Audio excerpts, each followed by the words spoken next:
ہاں؟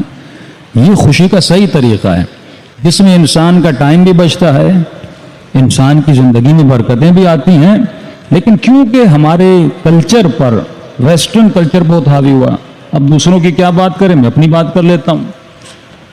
بھائی آج سے 25 سال پہلے، 30 سال پہلے کبھی آپ نے دیکھا تھا کہ اہل بیت کی جب ولادت ہو یا جشن منایا جائے تو کیک کاٹا جائے؟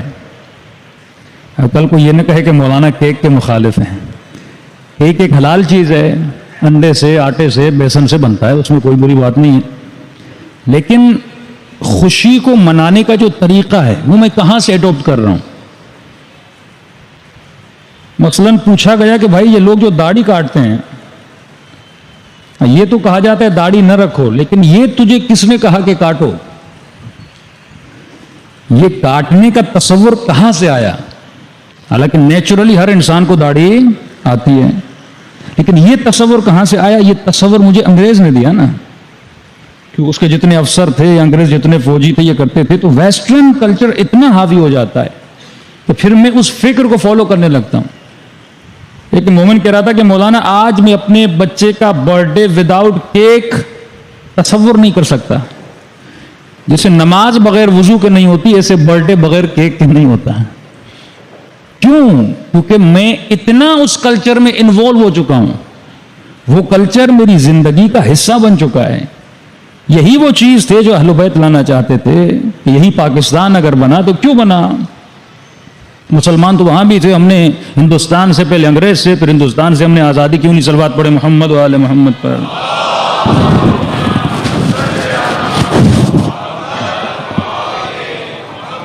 قائد اعظم کا جو بیسک نظریہ تھا وہ یہ تھا کہ مسلمانوں کا کلچر الگ ہے. ہاں مسلمان وہاں بھی رہ سکتے ہیں لیکن ہمارا کلچر الگ ہے. مسلم کی شادی غیر مسلم سے نہیں ہو سکتی. اگر میری بیٹی اس کلچر میں رہے گی، ایک مکس کلچر میں جب بیٹی بڑی ہوگی تو ظاہر ہے انسان ہے، انسان کو انسان سے محبت ہو جاتی ہے اور دین اور کلچر بیچ میں آ جاتا ہے تو ان کی شادیاں نہیں ہوں گی. تو میں ایک ایسی سوسائٹی بناؤں جہاں پہ مسلم رہیں. سینکڑوں ایسے قصے انڈیا کے جو میں آپ کو بتا سکتا ہوں. ایون وہ ہندوستان کے ہمارے نام نہیں لوں گا، مختلف ممالک میں بزنس کے لیے گئے، بڑا بزنس مین ہے کہ بیٹی نے شادی ہندو سے کر لی، بیٹے نے بھی شادی ہندو سے کر لی، کیونکہ اس کلچر میں اتنے مکس ہو چکے تھے. آج پاکستان کی سوسائٹی کا یہ ایشو نہیں ہے کہ ایک مسلم لڑکی جا کے ہندو سے شادی کر لے. ہاں یہ ہوتا ہے کہ ہندو لڑکی مسلمان سے شادی کر لیتی ہے کیونکہ وہ ایک مکس میجر کلچر اسے مسلمانوں کا ملتا ہے، اسی اسکول میں پڑھتی ہے، اسی یونیورسٹی میں پڑھتی ہے، تو ویسے ہی مسلمان سے محبت پیار ہو جاتا ہے، شادی ہو جاتی ہے. اور اگر یہی سوسائٹی وہاں رہتی، آج انڈین مسلمانوں کے مسائل یہی ہیں. اسی لیے پاکستان بنا کہ ہم ایک الگ سوسائٹی بنانا چاہتے ہیں، ہم ایک الگ کلچر بنانا چاہتے ہیں جو پیورلی مسلم کلچر ہو. اسے کہتے ہیں کسی بھی ملک کے انقلاب یا ریولیوشن یا آزادی کے اہداف. تو پاکستان کے بننے کے ہدف کیا تھے؟ ہدف یہ تھا کہ مسلم کلچر بچے، اسلامی شریعت بچے، مسلمانوں کا کلچر بچ جائے. لیکن پھر اس آزادی کا فائدہ کیا ہوا کہ قائد اعظم کے جانے کے بعد اسی پاکستان میں جس کو ہندو کلچر سے بچنے کے لیے بنایا گیا تھا، ایک مسلم سوسائٹی کریٹ کرنے کے لیے بنایا گیا تھا، اسی پاکستان میں 40 سال تک لوگوں نے انڈین کلچر کو موویز کے ذریعے دیکھا. اور جب مشرف کے زمانے کے بعد ٹی وی کیبل کا سلسلہ شروع ہوا تو ہم انڈیا کے مندروں کو چھوڑ کے تو پاکستان میں آ گئے، لیکن ہمارے گھر میں جو ڈرامے چل رہے تھے اس میں مندر کے بھجن چل رہے تھے. بچے وہی پنڈتوں کی باتیں سن رہے ہیں. تو صرف آزادی کافی نہیں ہوتی جب تک تم نظریے کو نہیں بچاتے. امریکہ کی فورن منسٹر اس نے کہا کہ ایران بنا کیوں؟ ریولیوشن انقلاب کی آئی کیوں؟ انہوں نے انقلاب لایا تاکہ اسلامی اقدار ایران میں باقی رہیں. اس نے کہا ہمیں ایران کو تباہ کرنے کی ضرورت نہیں ہے، تم اقدار کو ختم کر دو تو آٹومیٹیکلی انقلاب ختم ہو جائے گا. انقلاب کا مطلب یہ نہیں کہ مثلا ایک فقیہ وہاں پر حکومت برپا کر کے بیٹھا ہو. انقلاب کا مطلب یہ ہے کہ اس قوم کے جتنے بھی جوان ہیں وہ انقلابی رہیں. کہ اگر رہبر یہی فرماتے ہیں کہ اگر ہمارے جوان انقلابی نہ رہا تو اس انقلاب کو کوئی فائدہ ہی نہیں ہے. کہ اسی ایران میں اگر بے دینی آ جائے اگر اس جوان میں، تو اس نے کہا ہم نے اہداف بنائے کہ اسلامی کلچر کی بنیادیں کیا ہیں. اسلامی کلچر میں ایک مضبوط خاندانی سسٹم ہے، اسلامی کلچر میں صلہ رحم کا تصور ہے، اسلامی کلچر میں زکوٰۃ کا، اسلامی کلچر میں یتیم پروری کا، اسلامی کلچر میں غریب پروری کا کلچر ہے، حیا کا کلچر ہے، حجاب کا کلچر ہے، غیرت کا کلچر ہے. وہ تین چیزیں جو ویسٹرن دنیا میں ہیں وہ تین چیزیں اسلام میں نہیں ہیں. ویسٹرن ورلڈ میں شراب حلال ہے، شہوت پر آزادی ہے، محرم نامحرم کے تعلقات پر آزادی ہے.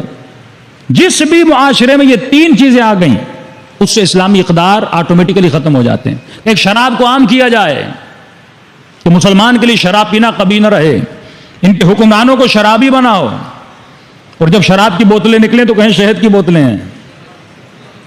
ہاں، وہاں کے جا کے جو سرونٹ کام کرتے ہیں، آپ پوچھئے قومی اسمبلی میں کہ تمہیں شراب کی بوتلیں برآمد ہوتی ہیں. کیونکہ جس قوم کا لیڈر بگڑ جاتا ہے وہ قوم آٹومیٹیکلی خراب ہو جاتی ہے. باہر کہا گیا شیعہ قوم کے لیے پروپیگنڈا ہو رہا ہے، پروپیگنڈا ہو رہا ہے. میں نے کہا یہ چھوٹی چھوٹی باتیں پروپیگنڈا، اصل جو پروپیگنڈا آپ کے لیے ہونا تھا وہ ہو چکا اور آپ کو پتہ بھی نہیں لگا. اور وہ پروپیگنڈا تھا کہ آپ کی قیادت کو انہوں نے توڑ دیا. افضل سے افضل ترین قائد اس قوم میں بناؤ، متقی سے متقی قائد بناؤ، لیکن اگر 10 ہوں گے تو قوم بٹی رہے گی. لیکن اگر کوئی قوم ایک کرپٹ پر بھی متحد ہو جائے، سیاسی جملہ کہہ رہا ہوں، ایک کرپٹ پر بھی متحد ہو جائے، اس قوم کو بھی کوئی نہیں توڑ سکتا. تو جو نادانیاں ہمارے بعض لوگوں نے کی، اصل سازشیں وہ ہوتی ہیں کہ قیادت کو توڑ دو. اور آج بھی اس قوم کو اگر مضبوط کیا، یا کسی ایک قیادت پہ یہ قوم متحد ہو جائے تو ہمارے سارے مسائل حل ہو جائیں. کیونکہ اگر 10 جگہوں سے آپ کو فرمان آنے لگے تو آپ کس کی بات کو مانو گے؟ ایران کی کامیابی کا راز ایک ہے کہ وہ ایک قیادت پہ کیا ہیں؟ متحد ہیں. جس دن بھی ایران میں 2 قیادتیں آئیں، چاہے وہ 2 مولوی کیوں نہ ہوں، چاہے وہ 2 مجتہد کیوں نہ ہوں، اس دن ایران کا انقلاب کیا ہو جائے گا؟ ختم ہو جائے گا. تو بڑے آسان طریقے سے ایک تو آپ کے اندر آتے ہیں، آپ کا کلچر بدلتے ہیں. جس انسان مسلم و مومن کو یہ نہیں پتا کہ علی بن ابی طالب کا کلچر کیا ہے، وہ کلچر ہماری مجلسوں میں، وہی ویسٹرن کلچر ہمارے نوحوں میں، وہی ویسٹرن کلچر، وہی، یعنی ہم کس کو کاپی کر رہے ہیں؟ میرا کوئی اپنا پیور کلچر ہونا چاہیے. جو نوحہ سرائی، مدھیہ سرائی مثلا عراق میں ہوتی ہے، جب ہم چھوٹے تھے وہاں پہ کچھ سیکھنے گئے تھے تو ان کے تقریباً مجھے بھی یاد نہیں 160 سر تھے جو خاص امام حسین کے مدیحہ سرائی کے تھے. 160 سر. اب ہمارے مسائل کیوں ہوتے ہیں؟ کیونکہ ہمارے یہاں بیسک ہم نے بنایا نہیں ہے. ہاں قدیم سلام ہے، مرثیہ خوانی جو ہمیں امیر انیس سے، امیر دبیر سے ملتا ہوا آ رہا ہے، لیکن جو نئے بعض اوقات دھنیں بدل جاتی ہیں کیونکہ اس کے جو بیسک ہیں وہی آلات لہو و لعب ہیں. سر وہیں سے بنتا ہے، دھن وہیں سے بنتی ہے، تو ظاہر قوم میں بھی کیا بن جاتے ہیں؟ اشکالات بن جاتے ہیں. تو بیسک آزادی کا مطلب یہ ہے کہ انسان یہ سوچے کہ پاکستان آزاد کیوں ہوا؟ تاکہ میں مسلم کلچر کو بچا سکوں. اور آج اسی پاکستان میں اگر فلم بنتی ہے تو صرف نام مسلمانوں والے ہوتے ہیں، لیکن آپ محسوس نہیں کرتے کہ انڈیا کی فلم ہے یا پاکستان کی فلم ہے. اسی طرح انڈیا کے کلچر کو، جو ہندو کلچر تھا، اس کو بھی تباہ کر دیا. ہندو کلچر میں حیا تھا، ہندو کلچر میں غیرت تھی، لیکن آج آپ انڈیا کی فلمیں جتنی دیکھیں گے اس پہ پھر کون سا کلچر حاوی ہے؟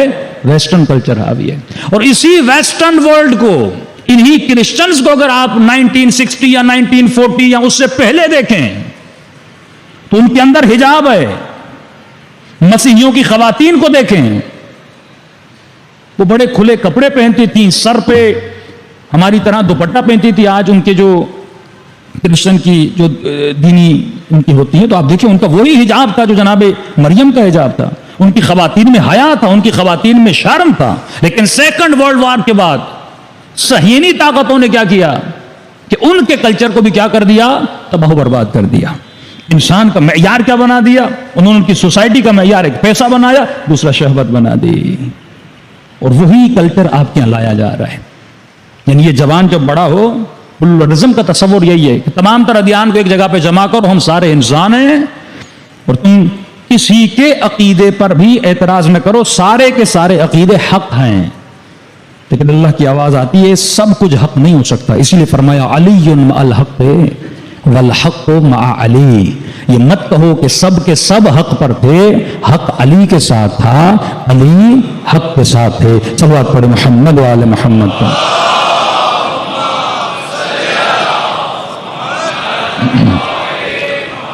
اور افسوس سے انہوں نے واقعاً وہ کامیاب ہیں کیونکہ میڈیا ان کے ہاتھ میں ہے، سوشل میڈیا ان کے ہاتھ میں ہے.